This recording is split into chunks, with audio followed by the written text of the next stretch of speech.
ગેનીબેન ઠાકોરને લઈને એક મોટા સમાચાર સામે આવી રહ્યા છે। કોંગ્રેસ બનાસકાંઠાના લોકસભાના ઉમેદવાર ગેનીબેન ઠાકોરે તેમની સાથે રહેવાવાળા બે નેતા ગુલાબસિંહ રાજપૂત અને ઠાકરસિંહ રબારી વિશે શું કહ્યું તમે આ વિડીયોમાં સાંભળો।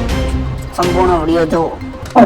એની જગ્યાએ ખાલી એક આગેવાને ખોટી રીતે એને ભાષણ કર્યું તો એને ઘરદારવું પડ્યું ને આજ તમે બધે ઠપકો આલ્યો। સાહેબ આ છોકરા તો જેદારે ઠાકરસિંહભાઈના વિરુદ્ધમાં બોલ્યા ને એ દિવસે 45,000 સ્ટેટસ બનાવ્યા હતા ગુલાબભાઈને